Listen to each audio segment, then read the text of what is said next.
Welcome to the Pimp Your Brilliance podcast with Monique Malcolm, a show about creative people leveraging their brilliance to create their own opportunities. I aim to show you what's really possible when you shut down the chorus of fear and lean into your genius zone. You can learn more about this show and subscribe for updates by visiting keepchasingthestars.com/podcast. Hey Brilliant Squad, thanks for tuning in to another episode of Pimp Your Brilliance. If you're new here, welcome. I'm your host, Monique Malcolm, and the Pimp Your Brilliance podcast is a show for side hustlers and solopreneurs who want to make money by taking their ideas, knowledge, or skills and packaging them up as digital products.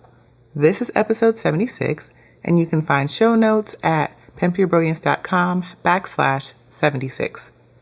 I just want to take a moment and let you know that this episode is sponsored by the Visionary Journal. A year is all you need to significantly change your life. Imagine what you could accomplish if you fueled your dreams with vision, set goals, broke them down into actionable steps, and tracked them all in the space of a planner.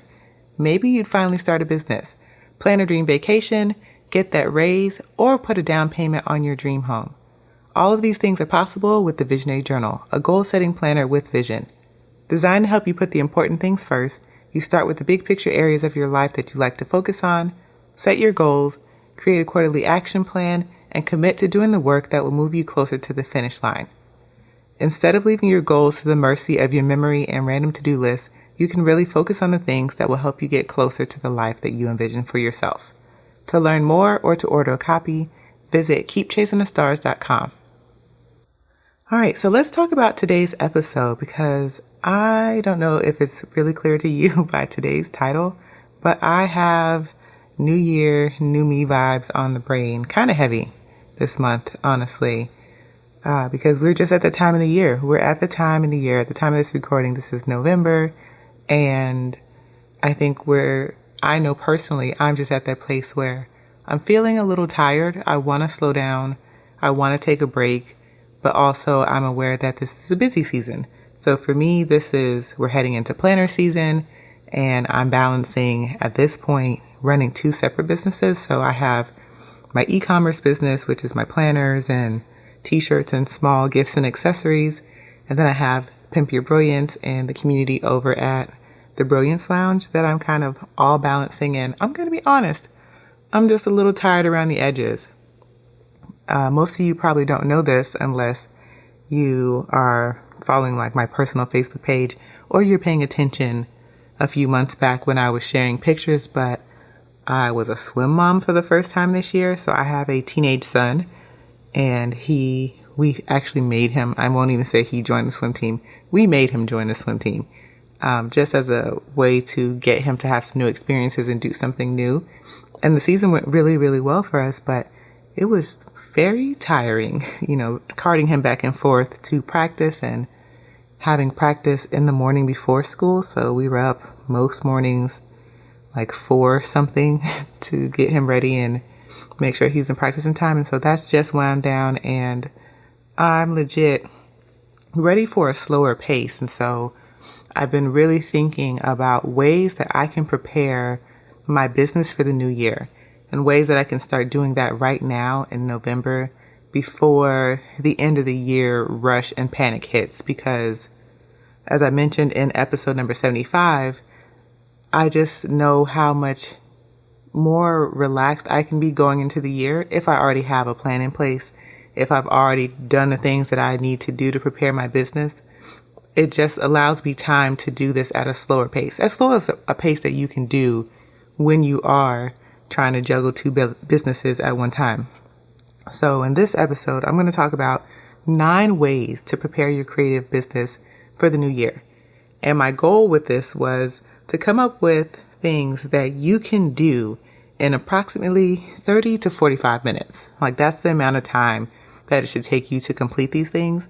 So these are really quick wins that will help you feel more prepared heading into the new year. Because, there's nothing like peace of mind and knowing that you've planned and you've done your due diligence to make sure that you're ready to go when January 1st hits.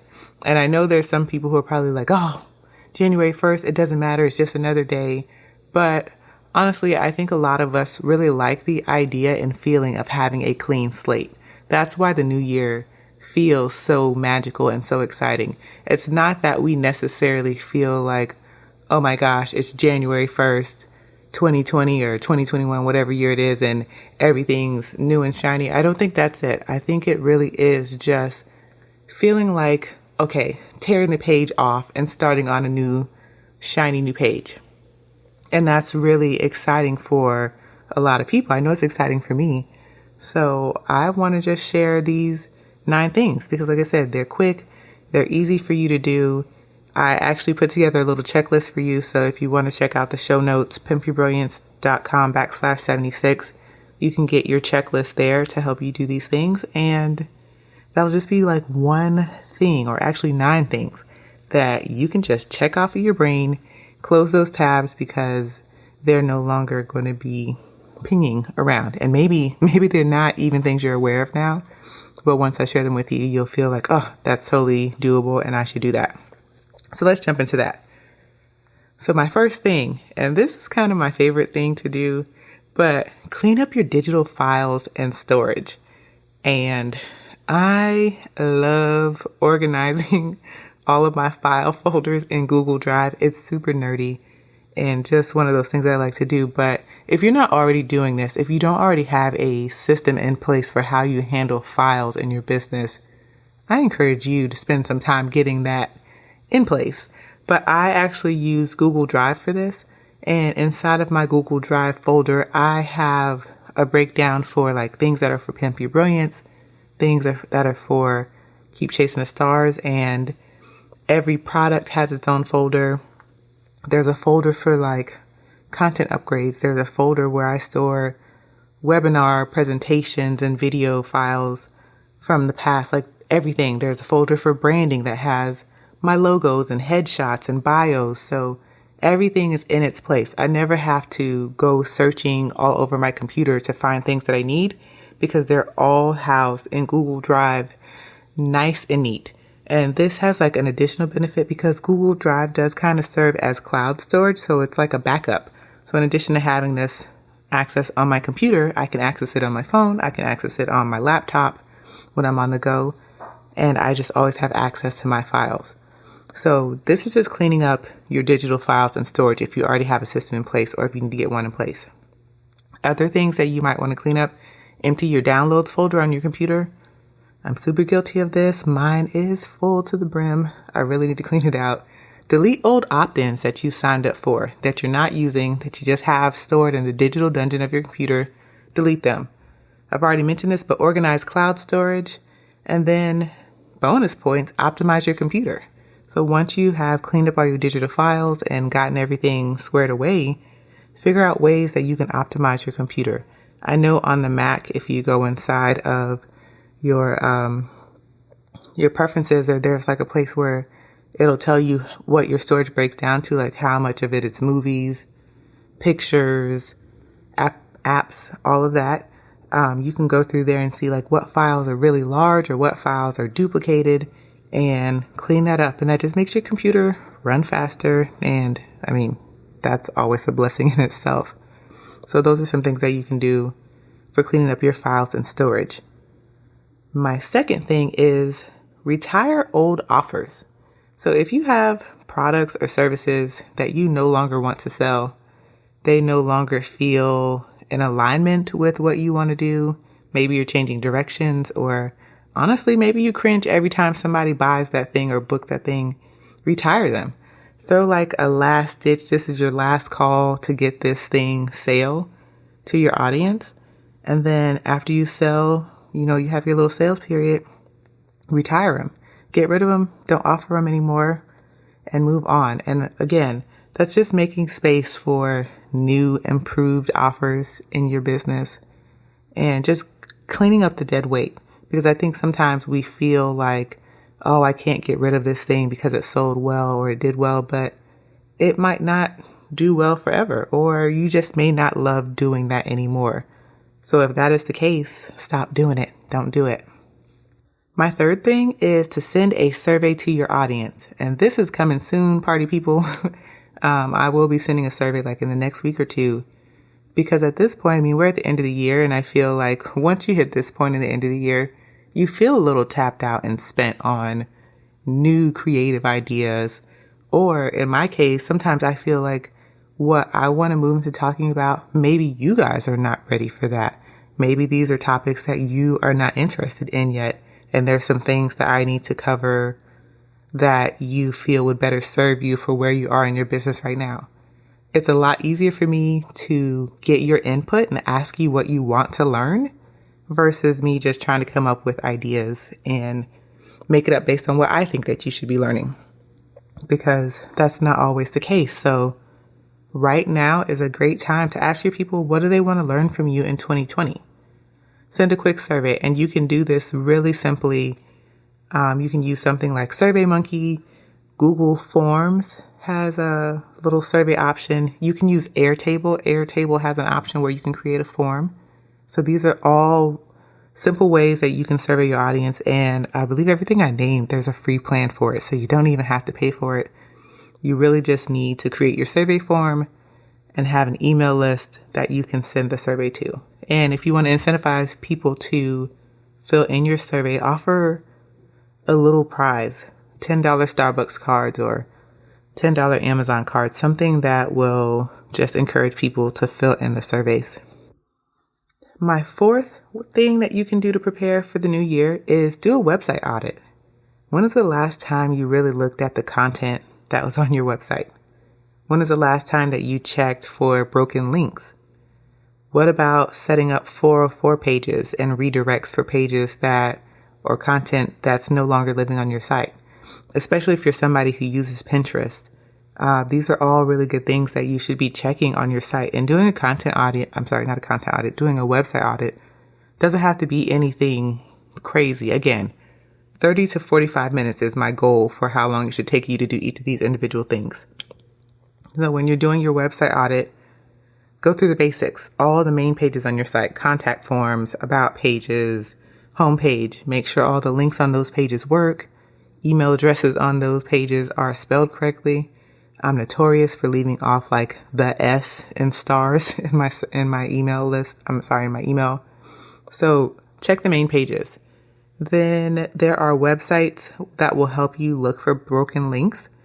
And I will have some listed in the show notes for you if you want to run your URL through there. It'll tell you if you have broken links on your website. And then at that point, you can decide if you need to set up a 404 page or a redirect.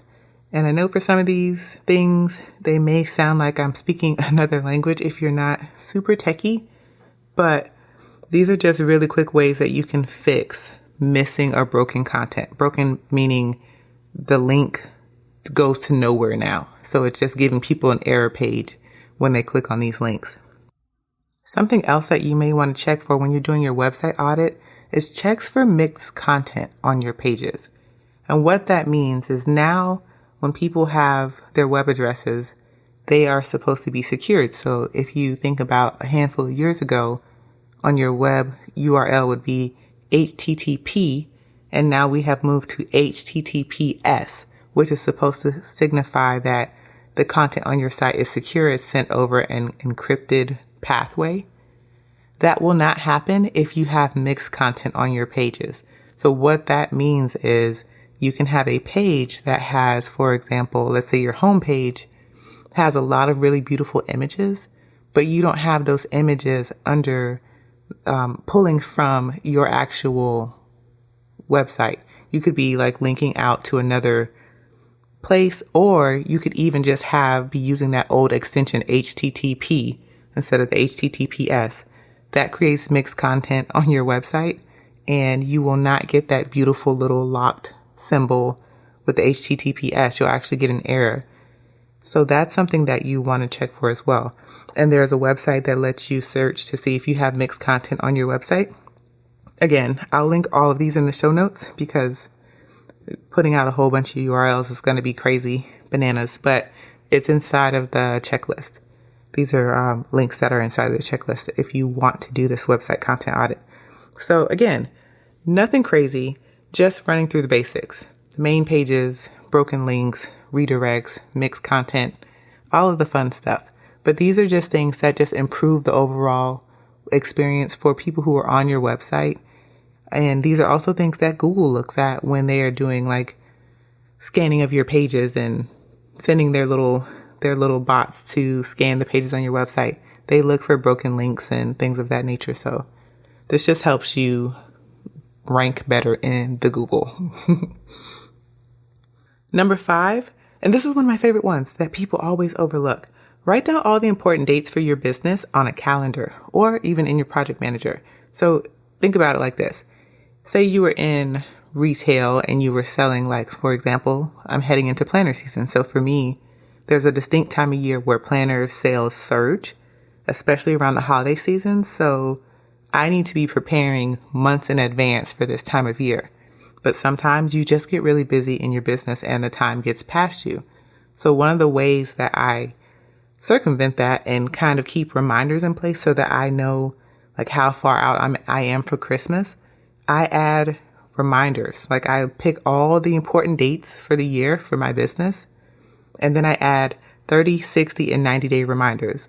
So I have a reminder, 90 days out from Christmas is about September-ish, September 25th. So there would be like a note on September 25th. You are 90 days out from Christmas. And then you do it for 60, you do it for 30. You can even do it for months at a time. So you can do like 6 months out or 9 months out, whatever time frame works for you that you want these reminders. You would just go to your calendar, and I'm telling you, just pull it out, put a Post-it note on that date, or put a reminder on that date in your Google Calendar, your project manager, just as a way to remind you, like, don't forget you need to be planning for this big event for your business. So let's say you wanted to do like a big anniversary thing because it was like your 5th year anniversary for your business. Again, put it on your calendar to remind yourself to plan for it. So that way you don't end up running up on that date and feeling like you didn't have time to prepare. So it's something just really simple that you can do, again, in like 30 minutes. My 6th way that you can prepare is to clean your email list. At the end of the year, this is a really good time to do a purge. Remove cold subscribers from your email list. If you do re-engagement campaigns to remind people like, hey, open my emails, I want you back on my list, now would be a good time to run those. If you're using something like ConvertKit, maybe go through your tags and get rid of any unused tags, unused forms, or sequences that you are no longer using. And this kind of goes for most email platforms, getting rid of old forms. So if you have like opt-ins that you're no longer doing, delete those forms. If you have automations that are running that you no longer use, get rid of those automations. Or this is even a good time to review those automations to make sure that they don't have any broken links and that they are functioning properly and sending people where you want them to go. Number 7 is to tidy up your project management system. So I hope you guys are using some type of project manager, especially if you have big projects and things that you're doing, you're working with clients. You need some way to keep track of all the moving pieces. But at the end of the year, that's the perfect time to clean out old projects.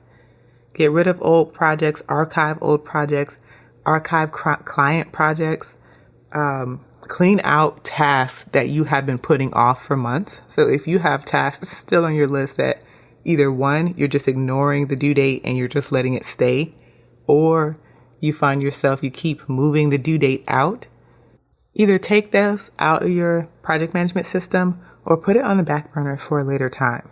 Don't let it stay clogging up space in your project manager, because that's just like an open tab on your brain that's never getting closed. And every time you see it in your project manager, it's just reactivating that tab and like telling your mind like, oh yeah, you have this thing.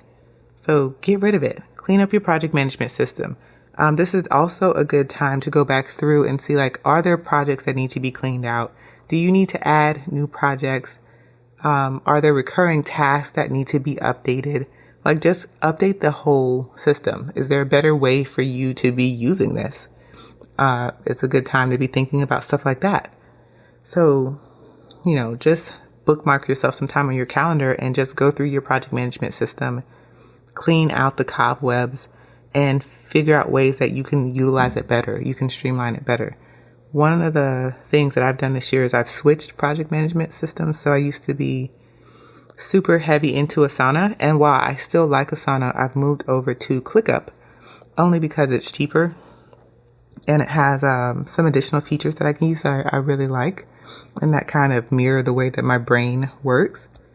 But one of the things that I've done is gone through my project management system and combined some of the projects. So instead of having like all of these tiny micro projects just in my sidebar, I've combined projects that feel like they make sense. Like, so I used to have a project that was all for finances, but the only thing that was really in there was like a weekly reminder to update bills and expenses every week. And then a thing to remind me to pay my sales tax. But it was like an entire folder dedicated to that. And it was just those two things. So I felt like that would be those would live better inside of like my Biz HQ project. So I just got rid of that finance project and just moved those two tasks over into Biz HQ. So that way it just works out better and I don't have so much clutter in my project system. So maybe that sounds a little foreign to you, but if you use a project manager, you'll understand what I mean. Sometimes you just can make things a bit too granular when you don't need to. Number 8, and this is a really important one for you guys to do because I'm all about saving money and not spending money when you don't need to. Audit your business expenses. When is the last time you sat down, you looked at what you were paying out every month and really thought about whether or not you actually need that tool or that you need it right now, or you're really getting the best bang for your buck? So I encourage you to pull last month's statement from your bank or whatever you're using to track your expenses, a spreadsheet, and go through the list of tools and get rid of tools that you really aren't using. Maybe even shop around and see if there is a cheaper tool that you can use in place of it, that you can get a better deal on. But audit your expenses. Don't throw money out of the window. You need all the dollars that you can get for your business. So don't waste them on expenses or tools that you really aren't using. You can probably invest that money into a better tool or invest it back into your business in other ways. But just do a really quick business expense audit and get rid of things that you're no longer using or that you're barely using. And then number 9, the final one, is create templates for common tasks. And this is just a way to save you time in the future. There are so many things that you can create templates for in your business that will just save you time and help you stay more productive and help you get more things done. I use a lot of templates. A few things that you may want to consider is invoicing if you're a freelancer. So if you don't have an actual system that does invoices, there are plenty of places where you can get invoice templates and you can customize them to your branding and then send them out. So you may want to just create a custom template, invoice template, if you don't have a system that will send them for you. Branded graphics. All of the graphics that you see for the podcast are templated. We just change out the background image and the text every single episode, and it saves so much time. And then content creation. We have templates for how we create content, and we just repeat the process every single time. And it's, again, saves a lot of time and a lot of energy. Bonus points. It also makes it so much easier to outsource work and still get the same quality that you would put out because you're using a template and you would just instruct the person that's working with you to use that same template. So that's like my secret for making sure that you have good quality work when you're working with a virtual assistant or someone else, is using templates. And then a pro hack, because I said I wanted these to be 30 to 45 minutes for you to complete. So if you don't want to make templates from scratch, buy a template set from some place like Creative Market and tweak it to fit your branding. Even though I do a lot of graphic design work, and I guess technically I could be considered a graphic designer, I still buy templates all the time because I just don't want to spend the time to create them. And sometimes it just takes more time to create them because I'm tweaking and trying to make every little thing perfect. And instead of doing that, it's just easier to go buy a template and change the colors and change the font and, add my special sauce on it and keep it moving. So you can do the same thing. And again, links to all of these things are in the show notes if you want to check that out. So there we go. As a quick recap, here are the 9 ways you can prepare your business for the new year. Number 1, clean up your digital files and storage. 2, retire any old offers that you're not going to be selling anymore. 3, survey your audience. Figure out what they want to hear from you in the next year, in the next couple months. 4, do a website audit and clean up any broken links and things on your website. 4, write down all the important dates for your business. Put them in your calendar. Put them in your project manager so that you will remember them. 6, clean your email list.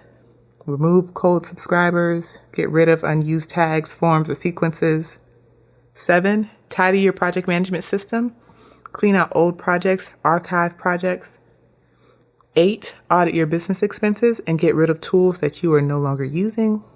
And then finally, number 9, create templates for common tasks and save yourself time next year by not having to repeat creation of templates and things over and over again because you'll already have your templates ready to go.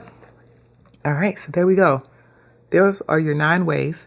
Hopefully these will be useful to you and you guys will feel really good heading into the new year because I'm all about that new year, new me life and feeling good and feeling ready going into the new year versus feeling frazzled and burnt out. So I'm hoping as we transition into this new season, this end of the year time, this holiday season, that you do that and you feel good. You're doing that in a way that feels good for you. You're able to slow down and think and plan and really get clear and quiet on what you want for the new year. That's what I'm hoping for you. All right. So if you like this episode, of course, you can let me know. Hit me up on Instagram at pimpyourbrilliance. You can also email me hello@pimpyourbrilliance.com. I love to hear from you guys. I love to get your feedback because it helps me improve and lets me know what I'm doing really well.